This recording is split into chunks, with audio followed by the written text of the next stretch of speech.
Neeta Sharma joins us now for more on what the government has now said. It's asking Facebook, in fact, to explain this WhatsApp hack, the security breach, as it were. It's very interesting, Neeta, when you look at the fact that a lot of questions are now being raised because Facebook has sued an Israeli cybersecurity firm, NSO. NSO says that it only leases its or sells its software or spyware, as it were, to accredited government agencies. Now, that seemed to raise a lot of questions about exactly who was spying on these Indians. Now, the government in turn is telling WhatsApp to explain exactly what is going on.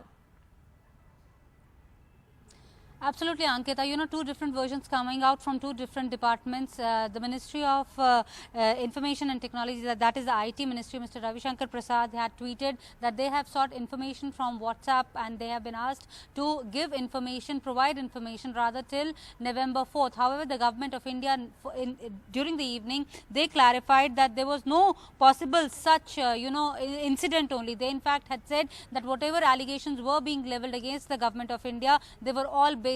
So they said this, they entirely said that the report itself was baseless. The statement which was issued by the Government of India says that Government of India is, categorically denying it, and it also said that it is further clarified that Government of India operates strictly as per provisions of law and order laid down under the protocols. There are adequate safeguards to ensure that no innocent citizen is harassed or his privacy is breached. So this is the formal statement which was handed out to all the reporters by the Government of India, but their minister themselves had, during afternoon, in the evening hours or during the afternoon time, he had himself tweeted that the ministry has sought explanation from WhatsApp, and they have also sought a reply from them, and WhatsApp been asked to give a reply till November 4th.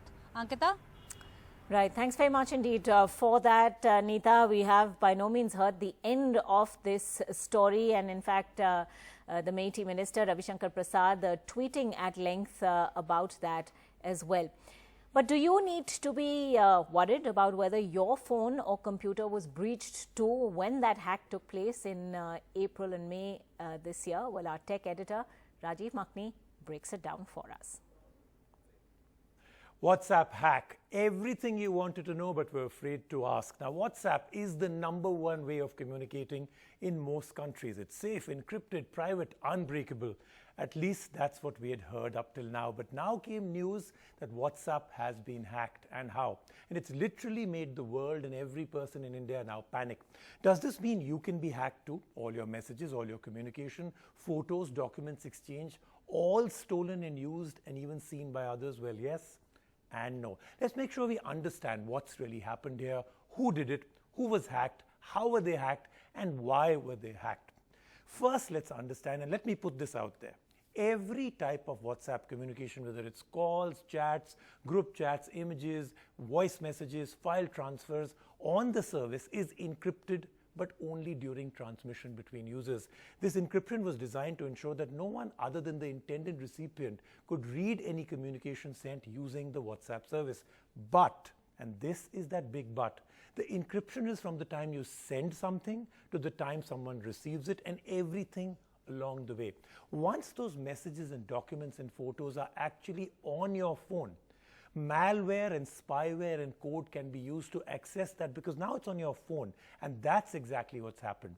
WhatsApp has alleged that the Israeli company NSO used Pegasus, a malicious malware, to snoop on specific people around the world. And Pegasus is the spyware that made all this happen. Around 1,400 people across 20 countries, which includes senior government people, journalists, officials, diplomats, political dissidents, and journalists, including Indian journalists. And we're starting to hear a lot about who was actually hacked very, very slowly. So how did they actually make it happen? So this is also an interesting story. NSO first created fake accounts, WhatsApp accounts and servers, contacted various people through WhatsApp video calls, exploiting a weakness within the security system, got people to auto-install a malware, and once that happened, the malware installed a specific code called Pegasus on their device without the owner's knowledge or permission. Now, once it's in the system, Pegasus wasn't only spying on WhatsApp messages. In fact, it just became a way for it to enter. It now does a whole lot more.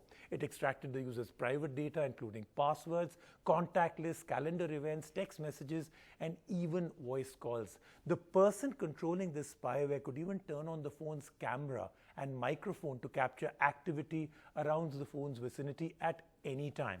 So now let's get down to the big question, can it happen to you?